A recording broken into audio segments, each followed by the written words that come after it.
मेरे YouTube channel के और फेसबुक के, इंस्टाग्राम वगैरह जितने मित्र हैं सभी को बहुत बहुत धन्यवाद। मैं बहुत दिनों बाद आज रूबरू हो रही हूँ आप सबसे, क्योंकि आप सबसे मिलना बहुत ज़रूरी है।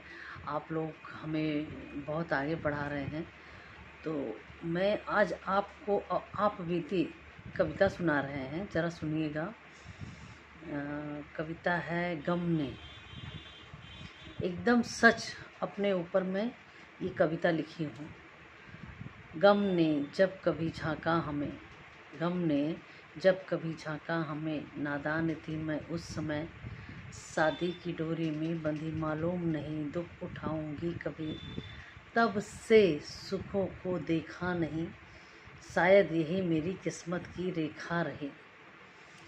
पर गम किसी से जुदा नहीं, हाँ ये किसी को कुछ दिया नहीं, बस दुख थोड़ा सा है हमको, इसका अंश ज़्यादा मिला हमें।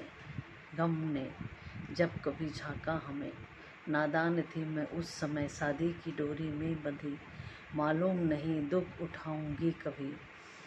पर जैसे भी गुजरे जिंदगानी, पर जैसे भी गुजरे जिंदगानी, जीने की है मन में ठानी, आत्मनिर्भर मैं बनूंगी, कैसा जीना है मुझे ये सोचना होगा हमें, कैसा जीना है मुझे वो सोचना होगा हमें।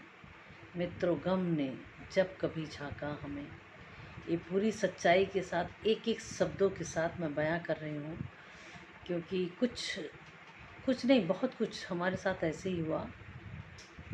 पढ़ते पढ़ते हमारी शादी हो गई, पता चला कि ससुराल में पढ़ाया जाएगा, लेकिन शायद भगवान को वो मंजूर नहीं था। तो जैसे भी है मैं गृहस्थी में अपने आप को पूरा ढालने की कोशिश की, क्योंकि जैसे घर से आई हूँ उस घर के हिसाब से हमको इधर नहीं मिला है। फिर भी जो भी है उसमें हम खुश रहते हैं, और बस ईश्वर से एक ही शिकायत देते हैं कि जो हम सफ़र हो,